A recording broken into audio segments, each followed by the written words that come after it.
There was one day I made pasta, really good. His favorite thing is pasta. So a friend of mine was over. We had food, and then there was like, I made enough for like the week so that I can carry to, or eat lunch the next few days. So I tell them, I'm like, oh, there's some pasta in the fridge. And usually, like, when we would tell each other, like, you can have some food, we always, like, because you're eating someone's food, you respectfully just take a little bit of a bite, or you know what I mean? Anyway, so I'm like, yeah, Ben, like, go ahead, get some. And so I packed everything, and I went upstairs, I went to sleep. Then the next day I come and I find my pasta, like, there's literally one portion left. There was like enough food for like 3-4 days. One portion left. It's safe to say the man liked the food. But this food, I guess he liked it so much that she got angry at me, and then she told him not to talk to me anymore. So after that day, when I came home, at least, he and I would be like, oh, hey, and then go about our business. From that day, he'll come and then he'd start looking up. Or he'd put this angry look on his face. And I'm like, wow. Damn. I guess that food must have been really good.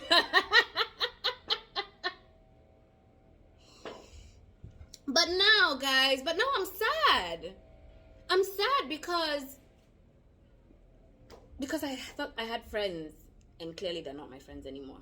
And now I live in this hostile environment. I live in this house that now it's 2 against 1. And it got to a point now I'm pissed. I'm like, really, Ben? I'll clean up after your ass. I'll clean up after her. You know what I'm going to do? I'm going to stop cleaning. Let me show you. Let me show you what it's like to clean up after everyone. Yeah? Let's see how it is. And so, I stopped doing things. I clean up after myself, yes. But beyond that, I'm not going to do anything. I'm not going to do anything. Because the entitlement was too much for me. And I'm not anybody's maid. So, this I think was like now our last encounter. I think I had cooked in the kitchen or something, and I had forgotten to like sweep, and I said I was gonna do it like at some point. Yeah. And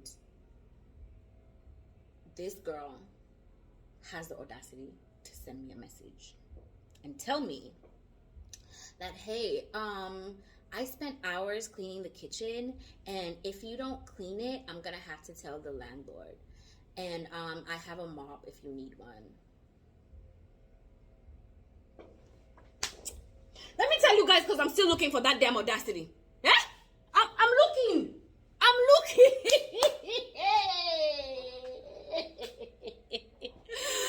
I was shaking like this, like, oh.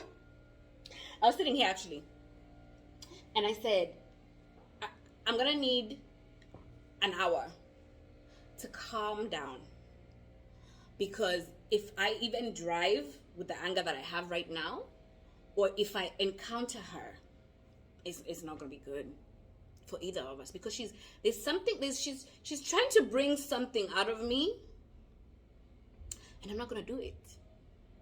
I'm not. And so I was like, okay, after I said, I was like, sis, please tell the landlord. I've been waiting. I told you guys I'm not a snitch, but you open Pandora's box. I have all the receipts. I told you guys when I stopped cleaning, I started taking pictures. I was like, because they're waiting for Whitney to come and clean, right? They'll sweep, leave their whatever, they sweep the debris in the dustpan, and who are they waiting to clean up after? I know it ain't me. Laundry room, dirty. Who are they waiting to clean up after? I know it ain't me. Trash, full. Who are they waiting to clean up after? I know it ain't me. Anyway, so I sent the receipts.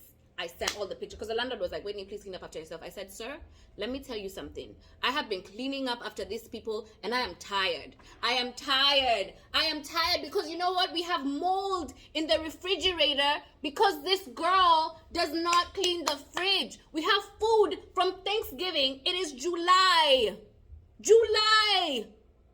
This girl has the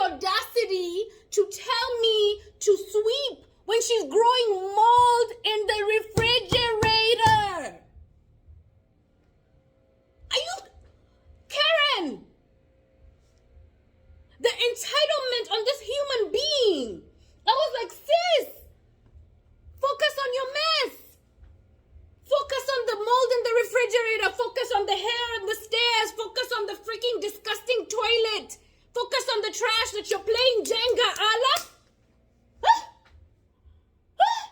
This was like another definition of like the speck in my eye and the big ass freaking log in her eye. Let me tell you, I'm sorry. I'm sorry to quote the Bible and because hey, yeah, my people.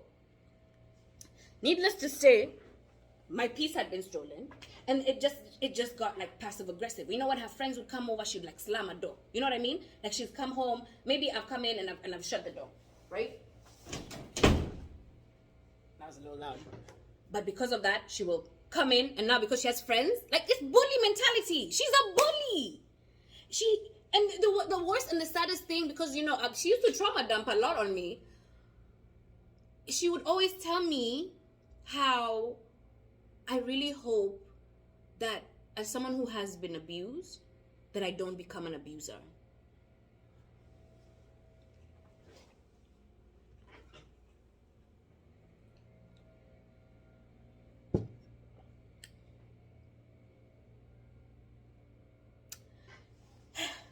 So y'all, needless to say, this girl stole my peace. When I told the landlord was like, I'm so sorry, I'll handle it. And I think it was after the door slamming, you know what I mean? And of course, and I'm like, this is unsafe. And not only do I not feel safe here because of the fact that, you know, have you watched Get Out? I've watched Get Out. And it's crazy because in my 8 years in America, I have never encountered such treatment. And I couldn't help and ask myself, like, is it because of the color of my skin that she felt like she could do this? And I honestly totally feel like it might have been. Because I told her, I'm not your maid, girl. I have never been and I never will be.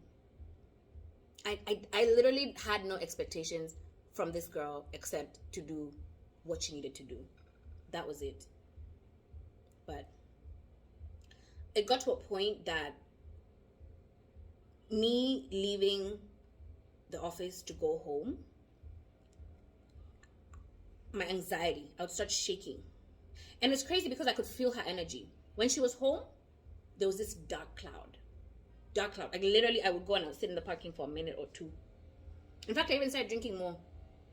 You know, I'd really done really well with my drinking, and I was like, I can't do this. And I have nowhere else to go. And I have nobody else. And it was such an intense thing for me because I was like, yo. The thing that I learned from this was that sometimes I feel like God allows, like for me, I was wondering, why is it that like I'm like attracting these narcissists, like back to back to back, my ex roommate, you know, even my family members, the narcissists, the ones that I've got, like we've fought. I'm like, what is it about me that keeps attracting me to these people? And what I learned from this encounter is that for me, God was preparing me and showing me that you can fight, and you can set your boundary. And you can say no. And you don't need to be a people pleaser anymore, Whitney. Because the only person that you need to please, which is not a person, is me. And the truth is, these narcissists, they see your light and they don't like it. And that's why they're trying to dim it. And you're strong. You're strong and you're not going to let it happen.